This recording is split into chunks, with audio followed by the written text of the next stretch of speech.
औज़ुबिल्लाहिमिनश्शैतानिर्रजीम बिस्मिल्लाहिर्रहमानिर्रहीम। मैं मजलिस इत्तेहादुल मुस्लिमीन और पुराने शहर की आवाम की जानिब से मोहतरम चीफ मिनिस्टर साहब रेवंत रेड्डी साहब का इस्तकबाल करता हूँ और मैं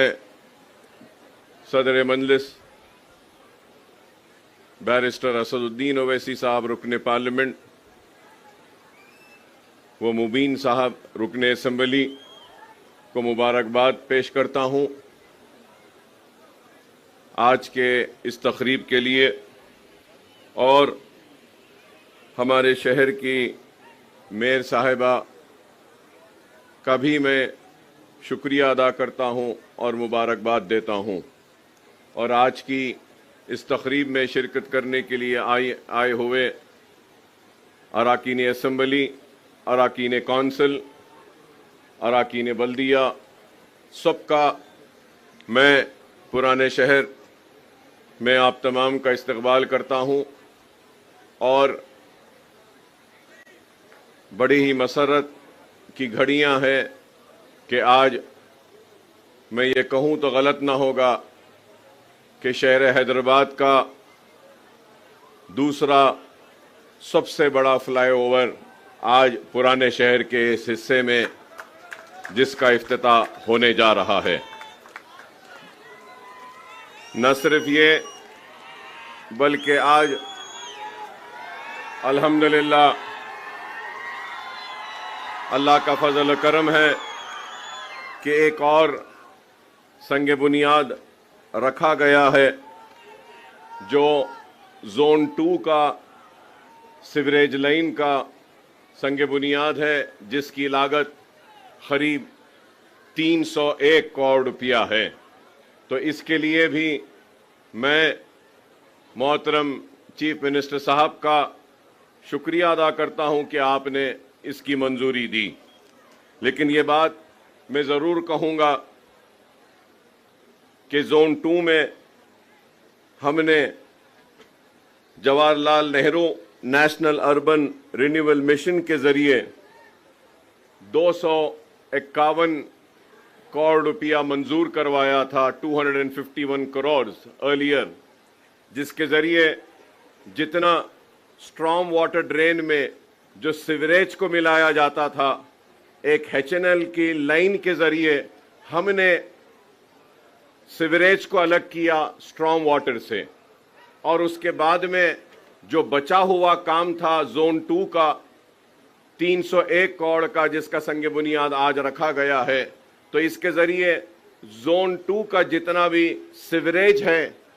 उसको एक अलग लाइन के ज़रिए न सिर्फ खारिज किया जाएगा बल्कि ट्रीटमेंट भी किया जाएगा और मूसी में ये गंदा पानी नहीं जाएगा बल्कि एक ट्रीटमेंट प्लांट्स के ज़रिए भी इसको ये प्रोजेक्ट को कंप्लीट करने का एक बड़ा ही अच्छा काम किया गया था। और मैं ये बात भी ज़रूर कहूँगा कि शहर हैदराबाद में नया शहर हो या पुराना शहर, मुर्की नाला एक वाहिद मुर्की नाला का एक प्रोजेक्ट है जिसको हमने कंप्लीट किया स्ट्रॉम वाटर ड्रेन का के बारिश के पानी को जाने का। एंड चंद्रायन गुट्टा अगर ये प्रोजेक्ट हो जाने के बाद में हैदराबाद का एक वाहिद हलका होगा जहां पर सीवरेज भी अलग जाएगा और स्ट्रॉम वाटर ड्रेन भी अलग जाएगा, बारिश का पानी भी। तो और मैं इसके लिए चीफ मिनिस्टर साहब का मैं ममनून हूँ, मशकूर हूँ कि आपने ये मंजूरी दी, जो मुझे मौका दिया है। आपने चंद थोड़ी सी बातें आपकी नज़र करना चाहता हूँ, वो ये है कि एक तो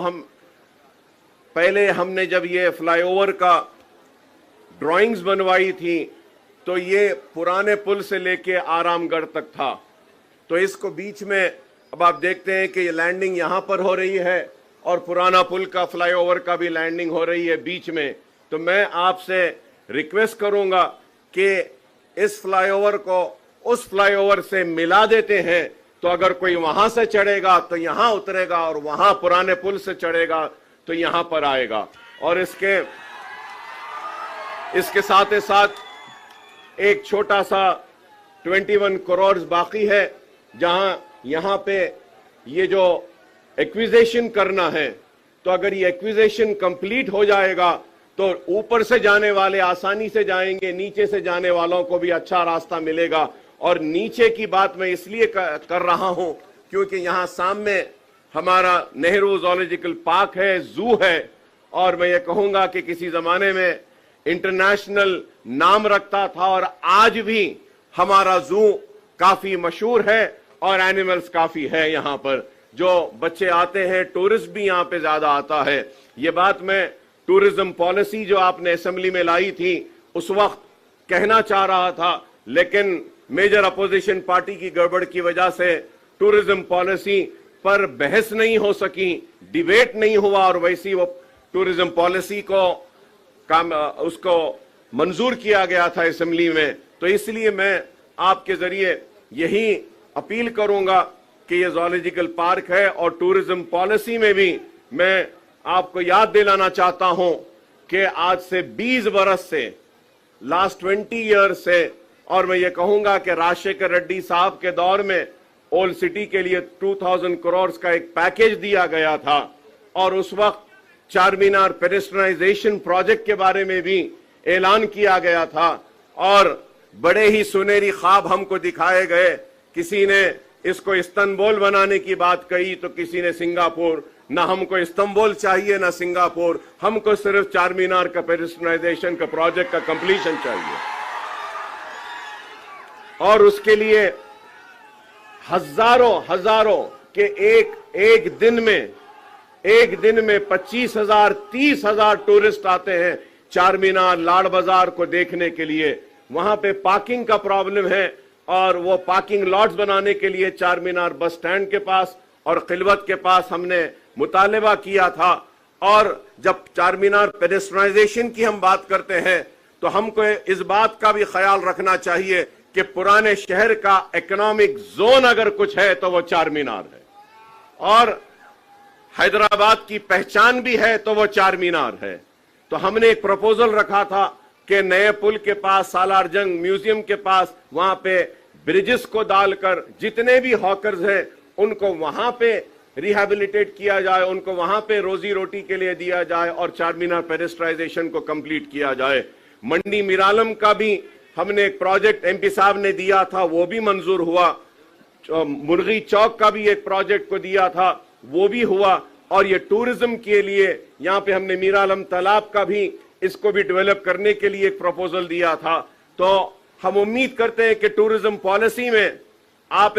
मैंने आपका स्टेटमेंट असेंबली में पढ़ा था, उसमें आपने कई मनादिर का जिक्र किया है। मैं आपसे अपील करूंगा कि टूरिज्म पॉलिसी में दरगाहों के भी टूरिज्म को शामिल किया जाए, जिससे कि जहांगीर पीरा की दरगाह हो, बड़े पहाड़ की दरगाह हो, दरगाह यूसुफैन हो, बाबा शरफुद्दीन साहब की पहाड़ी हो। अगर हम ये भी लेंगे और मॉस्क भी लेंगे, मक्का मस्जिद है, अफजलगंज की मस्जिद है, ये सारों को भी अगर टूरिज्म पॉलिसी में लेंगे तो इससे और डेवलपमेंट होगा। और टूरिज्म पॉलिसी में हम मेदक के चर्च को भी ले सकते हैं, ग्रामर स्कूल के यहाँ का जो चर्च है उसको भी ले सकते हैं, और गोलीपुरे का जो हमारा गुरुद्वारा है, सिख बरादरी के भी कई गुरुद्वारे हैं रिलीजियस के, आप टूरिज्म में वो भी ले सकते हैं। और फिर आपको ये भी बताऊंगा कि पारसी कम्युनिटी भी यहां पर है, पारसियों का भी बहुत बड़ा एक इबादत खाना है, उसको भी हम टूरिज्म पॉलिसी में ले सकते हैं। पाएगा टूम्स है ओल्ड सिटी में, उसको भी डेवलप करने के लिए आगा खान को दिए हैं। और उसके साथ ही साथ हमने